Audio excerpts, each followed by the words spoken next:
We got another video featuring FaZe Clan, Highsky, and Keemstar. FaZe seems to be potentially breaking even more laws than we originally thought. And in this video, we're going to break down the new information, which tells us which laws FaZe could be breaking, and why Keemstar continues to ignore them by being biased towards FaZe. I know, I'm milking it, guys. I am. I'm not going to lie, but there are really good reasons why I am milking it. It involves our community, it's really fun to talk about it, and it's super interesting. And not only that, I feel like some of you don't understand how big of a situation this is. The aftermath of Tfue and FaZe Clan is going to be insane. Esports is going to change because of this forever. And not only this, I've just been highly involved in the situation because it's about Fortnite, and then all of a sudden, I got into this crazy Twitter war with Keemstar and Banks that I never expected to be in ever. And it ended with Keemstar blocking me on Twitter because I wouldn't accept his $20,000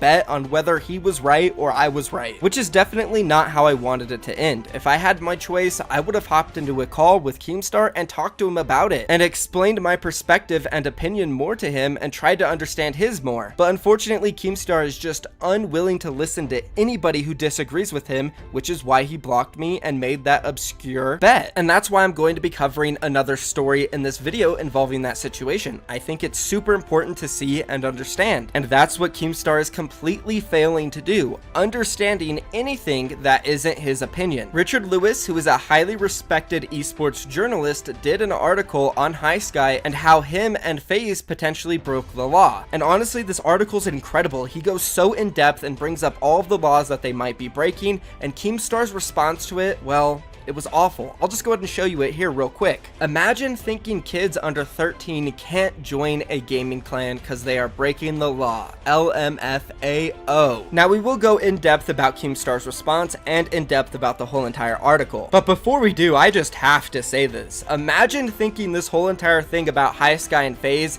is as simple as saying, oh, it's just a 12-year-old trying to join a gaming clan. What's the big deal? Keemstar, that's not what it is. This isn't 2010 anymore. You don't just join FaZe Clan anymore and rep them on your gamer tag on Xbox. More like this, imagine a 12-year-old that works every single day and is making a ton of money and is signed to one of the biggest gaming organizations in the entire world that is making millions of dollars a month and has deals with companies like Nissan. And then also imagine this gaming organization, player, and family decide to lie about his age to the public, Epic Games, Twitch, and YouTube. And then also imagine this, FaZe Clan at the same time is going through the biggest esports lawsuit of all time against one of the biggest gamers of all time. This is way bigger than kids under 13 trying to join gaming clans, Keemstar. It's not 2010 anymore. And if you can't understand that, I don't know what to tell you, because this article that Richard Lewis did went so in depth and explained every single law that Highsky and FaZe potentially broke. So let's jump into it. This all started when Richard Lewis tweeted this out the other day. Some light reading for the past few days, and it's a screenshot of the child labor laws in California from 2013. And then Extreme Machine responded to this, and he added Keemstar saying,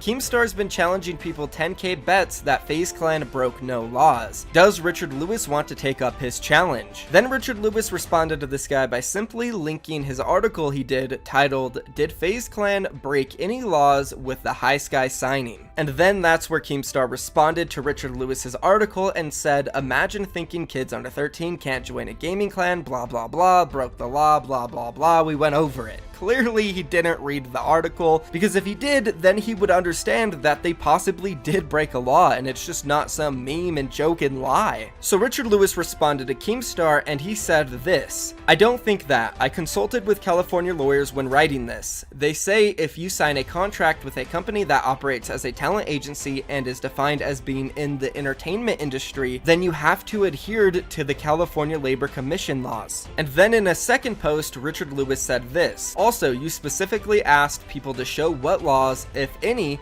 FaZe were supposedly in violation of. This piece details several. You are not going to move the goalposts, are you, brother Keem? And of course, Keemstar did not respond to any of these tweets, and he just refuses to look at other people's perspective and to acknowledge that maybe FaZe did do something wrong in this whole entire situation. So now let's finally jump into that article done by Richard Lewis so you guys can see some of the examples of laws that they potentially broke. The article says this. The question quickly turned to whether or not that FaZe had broken any laws in signing the youngster to their organization. Publicly, Banks, who is the COO of FaZe, denied that any unlawful activity took place surrounding the signing of the minor, and has gone as far as to stake $10,000 of his own money alongside $10,000 of Keemstar that no one will be able to prove otherwise. This claim has already been contested in the initial legal complaint by Tfu's team, which stated that this was in violation of California Labor Code 1700.36, which we have gone over. The code states, no talent agencies shall accept any application for employment made or on behalf of any minor as defined by subdivision of section 1286, or shall place or assist in placing any such minor in any employment, whatever in violation of Part 4, commencing with section 1171. The California Labor Code defines a minor as any person under the age of 18 who is required to attend school, as well as other specific examples. In addition to this, in documents Dexerto obtained from the California Labor Commission, it clearly states that for entertainment purposes, a child under the age of 12 would require a special permit in order to fulfill his labor obligations. The documents read state clearly that according to the California law, and by extension to federal law, children under 12 are not permitted to work except in the entertainment industry on permits issued by the Labor Commissioner. It adds that there are exemptions for any self-employed minor, news carriers, self-employed on a regular route to deliver newspapers to consumers. News carriers must be at least 12 years old of age. Casual work in private homes such as babysitting, lawn mowing, leaf raking, etc. Employment by parent/guardian in domestic labor on or in connection with premises the parent/guardian owns, operates, or controls. Note, parents and guardians may not employ their minor children in manufacturing, mercantile, or other enterprises without work permits, except as noted, parent employers are subject to all occupational restrictions. The California Child Labor Law Guidelines have a specific definition for what qualifies minors being involved in the entertainment industry, which reads, any organization or individual using the services of any minor in motion pictures of any type of film, videotape, which would fall under streaming and YouTube, format, theatrical, film, commercial, documentary, television program, again, falls under streaming and YouTube, by any medium, theater, television, video cassette, photography, recording, modeling, theatrical, production, publicity, rodeos, circuses, Keemstar should know, he works there, and any other performances where minors perform to entertain the public. This definition seems likely it would clearly include FaZe Clan, whose principal function seems to be the creation of video and live stream content, including High Sky One's broadcasts. The California Labor Commission confirmed that they were unable to find any application for the required entertainment exception permit for the player. So Dexerto and Richard Lewis are claiming that the California Labor Commission confirmed with them that they were unable to find any application coming out from High Sky, from FaZe Clan, or their parents to get this permit that is needed for a minor to do anything in the entertainment business, which, judging by what the law says, FaZe seems to fall under that entertainment category, which again requires that permit. That doesn't sound so good for FaZe. Anyways, jumping back into the article. The lack of a permit isn't the only requirement for minors that are enforceable by these laws. Performers are also entitled to wage rates outlined by the Industrial Welfare Commission. These vary depending on the size of the organization and the year the contract was signed, but all permutations in the region of $11 per hour. The same documents also stipulate that any employed minors must work in closely monitored conditions. No minor may be employed over 8 hours in a day or over 48 hours in a week. It isn't clear what working commitments alongside streaming High Sky One has been undertaken for FaZe since he signed with the organization, or whether these have been monitored. An argument could also be made that FaZe were required to hire a studio teacher, an educational expert that is on set during broadcast and filming to facilitate the learning requirements of any minor, to be on set during any broadcast or performance. Typically, these are used due to child actors requiring time outside of their educational system, but the code is quite clear that no exceptions can be made for minors working within the entertainment industry. Given that Banks has publicly described the agreement as bulletproof, it raises many questions about the status of their contract with the player. There would be some legal discussion around the characterization of the player as self-employed if he drew a salary from the organization or had to adhere to any targets or behavioral standards imposed by FaZe. It is also possible that they believe because the player doesn't live in California that these laws would not apply to them.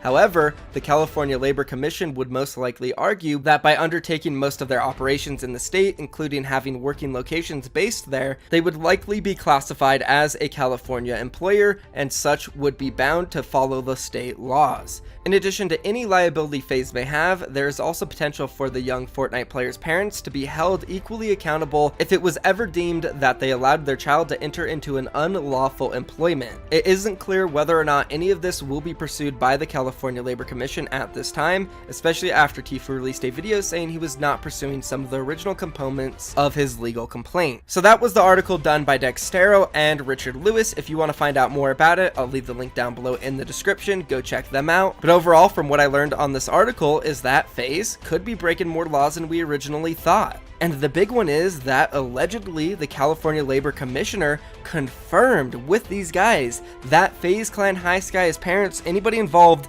never sent in an application to receive one of those child permits that you need in order to work in the entertainment industry, which is definitely what FaZe is involved with. Now, I don't know about you guys, but to me, that sounds pretty bad if it's true. And the second thing I learned is that Keemstar is completely ignoring this article and the video done yesterday by me and the Score Esports because he is clearly biased towards FaZe. If he was handling this situation from an outside perspective and looking at all angles, he would definitely be reporting on this stuff, but he's not. And honestly, I think Keemstar's funny. He makes good content when it comes to drama and news in the YouTube industry, but I don't know, I guess this just shows when there is personal interest in a situation, he is going to lean towards another way. It's unfortunate, but hey, there's nothing I can really do about it but look into the situation and try to give you guys the real facts and, you know, different angles and different perspectives on everything. So that's going to be the video. If you guys did enjoy it and you learned something new from it, be sure to drop a like for me. Every like really helps support my channel, so I appreciate that. Also, don't forget to subscribe for more daily content like this, and yeah, leave your comment down below about your opinion. And that's it for me, guys. Thank you for watching. I'm out of here. Peace.